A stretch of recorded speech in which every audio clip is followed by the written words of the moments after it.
যদি প্রথম মা হয়ে থাকেন তাদের জন্য অবশ্যই এই 5টি টিপস জেনে রাখা অত্যন্ত প্রয়োজন। 1. বাচ্চাকে সবসময় পরিষ্কার রাখতে হবে।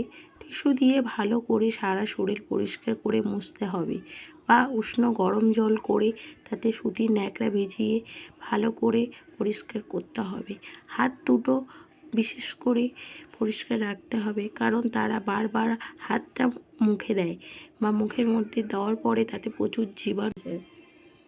দ্বিতীয়ত, সারাদিনের প্রত্যেকটা খাবারের যেমন প্রয়োজন ঠিক তেমন জলটাও বেশি করে খাওয়ানো প্রয়োজন। 3. স্নানের 1 ঘন্টা আগে ভালো করে অয়েল ম্যাসাজ করতে হবে, যাতে অয়েলটা তার সারা শরীরে অ্যাবজর্ব হয়ে যায়। ও স্নানের সময় শ্যাম্পু বা বডি ওয়াশ দিয়ে ভালো করে স্নান করিয়ে দিতে হবে।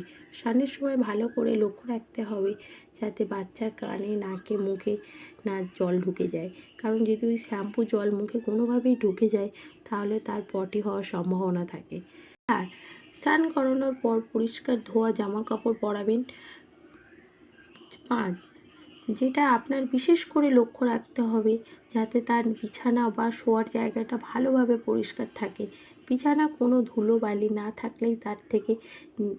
থাকলেই ভালো। যদি থেকে যায় তার থেকে জীবাণু ছড়িয়ে যাওয়ার লক্ষণটা অনেকটাই বেশি থাকে, কারণ বাচ্চা সারা রাত তার মধ্যে ঘুমিয়ে থাকে, তাই জীবাণুটা, আর বাচ্চার স্কিন প্রচণ্ড সেনসিটিভ হয়, তাই জীবাণুটা তাড়াতাড়ি আক্রান্ত হতে সুবিধা হয়।